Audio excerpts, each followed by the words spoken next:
उधर आपको बता दें बीजेपी सांसद सुभाष बराला ने जनता टीवी से खास बातचीत की और इस दौरान उन्होंने मनरेगा का नाम बदलने के विरोध में कांग्रेस के प्रोटेस्ट, दिल्ली से अवैध कब्जा हटाने पर हुई पत्थरबाजी समेत कई मुद्दों पर अपनी प्रतिक्रिया दी। सुनिए क्या कुछ कहा।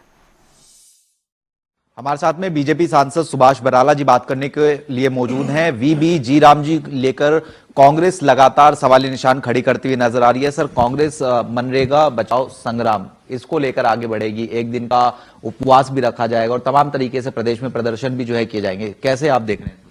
देखिए, कांग्रेस पार्टी के दिमाग में बहुत बड़ी गलतफहमी है कि गरीब कल्याण का काम वो कर सकते थे, लेकिन लोगों ने उनके राज को देखा, उनकी सरकारों को देखा, केवल मनरेगा के नाम पर या उससे पहले नरेगा के नाम पर, उससे पहले जवाहर रोजगार योजना के नाम पर इस प्रकार की योजनाएं चलती रही, लेकिन गरीब व्यक्ति तक ठीक प्रकार से लाभ इन योजनाओं का पहुंच नहीं पाता था।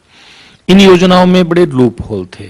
इसमें बहुत सारी ऐसी व्यवस्थाएं थी जिसके चलते आज चाहे वो पश्चिम बंगाल की सरकार है, ममता जी की पंजाब सरकार है, बहुत सारे प्रदेशों के अंदर पूरी तरह से मजदूर को मजदूरी नहीं मिलती थी, पूरे समय रोजगार नहीं मिलता था, ना उसको बेरोजगारी भत्ता दिया जाता था। और बहुत सारे प्रदेशों के अंदर तो ये रिकॉर्ड की बात है कि केंद्र जो पैसा भेजता था मनरेगा के मजदूरों के लिए उसका दुरुपयोग होता था। इसीलिए इसमें बहुत सारे कानून में बदलाव करते हुए इसका नाम भी जीवी जी राम जी करने का काम किया है।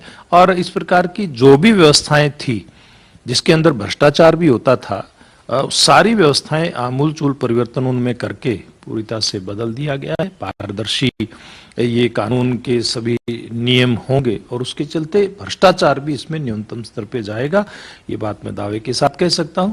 और अगला, जो मजदूर है उसको पहले 100 दिन का रोजगार मिलता था, 100 की वजह 125 का तो जीवी जी राम जी योजना के तहत मिलेगा।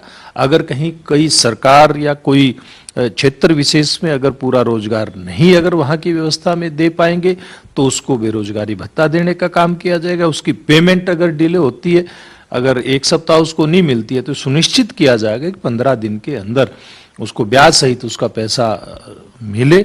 और अगला ये है कि कृषि क्षेत्र के साथ इसमें बेहतर तालमेल कैसे हो। पूर्व में देखा गया था कि जब किसान की फसल की बुआई का समय होता था, कटाई का समय होता था, जब खेत के अंदर ग्रामीण क्षेत्र के मजदूर की जरूरत होती थी तो किसान को मजदूर नहीं मिलता था। तो संबंधित प्रदेश सरकारों को ये इसमें कहा गया है, इसमें निर्देश दिया गया इस नई योजना में कि वो 60 दिन का ब्रेक उस समय दे करके जीवी जी राम जी की जो काम होंगे इसके तहत, योजना के तहत, और उनको खेती के अंदर मजदूरों को लगाने का काम करें ताकि कृषि क्षेत्र भी प्रभावित ना हो।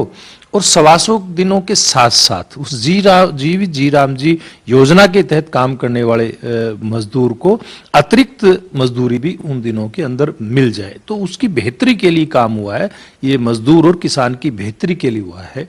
दूसरा इसमें किया गया है कि जो आधारभूत ढांचा है वो ग्रामीण क्षेत्र का कैसे मजबूत हो, कैसे 2047 तक देश को विकसित देश बनाने का, विकसित राष्ट्र बनाने का जो एक टारगेट नरेंद्र मोदी जी हमारे देश के माननीय प्रधानमंत्री जी ने रखा है, उसके अंदर ग्रामीण क्षेत्र की भागीदारी हो।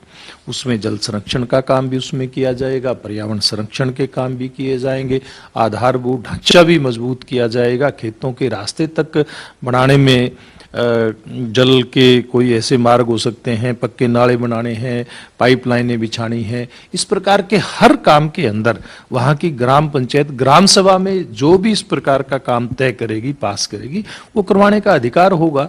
तो मैं समझता हूँ बहुत अच्छी योजना प्रधानमंत्री जी ये बदलाव करके मजदूरों और किसानों के लिए लेकर के आए हैं, देश को विकसित बनाने के लेकर के आए हैं और उसके परिणाम आने वाले हैं। मजदूर आज पूरे देश का खुश है। मैं बहुत सारे मजदूरों से सीधा सीधा मिला हूं, हम तो धरातल के ऊपर रहते हैं। आज देश का मजदूर देश के प्रधानमंत्री का धन्यवाद करता घूम रहा है। तो कांग्रेस पार्टी को इसी बात की तकलीफ हो रही है। लेकिन सर, जो सवाल उठाए जा रहे हैं कांग्रेस के द्वारा या विपक्ष के द्वारा, वो ये कह रहे हैं कि महात्मा गांधी का नाम क्यों हटाया गया, और उसके साथ साथ 40% चूंकि स्टेट्स पर डाल दिया गया है तो ऑलरेडी स्टेट्स कर्जे में है, तो उन पर और अतिरिक्त भार जो है वो कहीं ना कहीं बढ़ता हुआ जो है नजर आया। देखिए, कांग्रेस पार्टी केवल महात्मा गांधी जी के नाम की बात जो करती है वो केवल नाम के लिए महात्मा गांधी जी का उपयोग करती है वो, लेकिन महात्मा गांधी थे। भारतीय जनता पार्टी उनका पूरा सम्मान करती है, लेकिन कांग्रेस पार्टी और ये सोनिया जी का परिवार केवल गांधी नाम का उपयोग करता है। अब गांधी जी क्या लगे सोनिया के? अगर वास्तव में देखें तो राजीव गांधी से लेकर के राहुल गांधी, प्रियंका गांधी, महात्मा गांधी जी से कोई इनका संपर्क नहीं है ना गांधी का सरनेम इन्होंने तो उधार का ले रखा है। इसलिए ये मतलब केवल और केवल घड़ियाली आंसू बहाने का काम कर रहे हैं। इनको केवल और केवल नरेंद्र मोदी जी की लोकप्रियता से इनको तकलीफ है। इनको इस बात से तकलीफ है कि आज किसान और मजदूर इस योजना से पूरी तरह से खुश है, पूरी तरह से प्रसन्न है। उसको पूरा काम मजदूर को मिलेगा, किसान को भी इसमें सहयोग मिलेगा। और जहां तक बात है, देखिए 60 और 40 का देश का और प्रदेश का इसमें अनुपात इस खर्च के अंदर तय करने का, तो हम देखते आ रहे हैं कि प्रदेश सरकार कैसे दुरुपयोग करती थी योजना का। देखिए प्रदेश सरकार की भी कोई जिम्मेवारी बनती है। जब 60% हिस्सा केंद्र सरकार दे रही है तो 40 प्रदेश को लगाने में क्या आपत्ति इसके अंदर है? भारतीय जनता पार्टी की भी तो सरकारें हैं, इसमें खाली विपक्ष की और कांग्रेस पार्टी की सरकारें नहीं है प्रदेशों के अंदर, वहां भारतीय जनता पार्टी की सरकारें भी सब खुश होकर के इस योजना का इम्प्लीमेंट कर रहे हैं।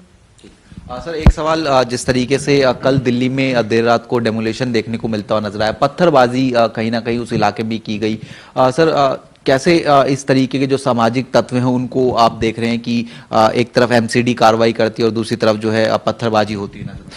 देखिए कुछ ऐसे तत्व हैं जिनको प्रधानमंत्री जी की लोकप्रियता स्वीकार नहीं है। ऐसे लोग, चाहे वो कोई कोर्ट के आदेश पर नाजायज कब्जा हटाने की कार्रवाई हो तब वो इस प्रकार से पत्थरबाजी करते हैं, या फिर जेएनयू जैसे शिक्षा के बड़े केंद्रों के अंदर वो आज देश के प्रधानमंत्री और देश के गृह मंत्री की कब्र खोदने की बात करते हैं, उनको गालियां देने की बात करते हैं। एक ऐसा विशेष वर्ग है जो कभी भी देश की तरक्की चाहता नहीं है, देश के अंदर अनार्की पैदा करना चाहता है, देश के अंदर अस्थिरता पैदा करना चाहता है। लेकिन ये देश के प्रधानमंत्री नरेंद्र मोदी जी हैं। ये देश में किसी भी प्रकार से इस प्रकार की अराजकता जो पैदा करना चाहते हैं उनको सहन करने वाले नहीं है। और इन लोगों को इनका उचित जो भी इनके लिए स्थान हो सकता है ऐसे लोगों के लिए, वो मोदी जी के हाथों में ऐसा होना उनके लिए सुनिश्चित है। तो हमारे साथ में सुभाष बराला जी थे, जनता टीवी से खास बातचीत कर रहे थे। कैमरामैन मोहित के साथ स्पर्श शर्मा, जनता टीवी, दिल्ली।